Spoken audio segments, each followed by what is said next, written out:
জেতা ম্যাচ হাতছাড়া হলো মোহনবাগান সুপার জায়ান্টের। দ্বিতীয়ার্ধে ছন্নছাড়া ফুটবলের খেসারত দিতে হলো মলিনা ব্রিগেডকে।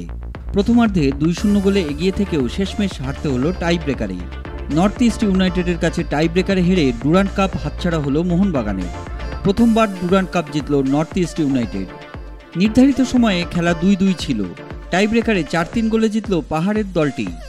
পেনাল্টি শুটআউটে মোহনবাগানের লিস্টন কুলাসো এবং সুভাশিস বসুর শট বাঁচিয়ে দেন নর্থ ইস্ট ইউনাইটেডের গোলকিপার গুরমিত সিং। গ্যালারিতে ছিলেন দলের কর্ণধার তথা অভিনেতা জন আব্রাহাম। 2 গোলে এগিয়েও টাই ব্রেকারে মোহনবাগানের এই হার এটাই প্রমাণ করল এখনও দলে বিস্তর ফাঁকফোকর রয়েছে। প্রথমার্ধে দুরন্ত ফুটবলের পরে দ্বিতীয়ার্ধে সুভাশিসরা যে ফুটবল খেলেছে তাকে ছন্নছাড়া বললেও কম বলা হয়।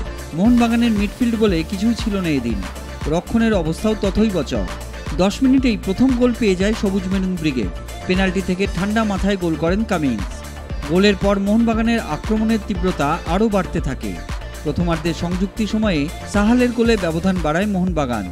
দ্বিতীয়ার্ধে সাহালকে তুলে পেত্রাতোসকে নামিয়ে দেন মলিনা, কিন্তু ফল হয় উল্টো। 3 মিনিটের ব্যবধানে 2টি গোল হজম করে মোহনবাগান।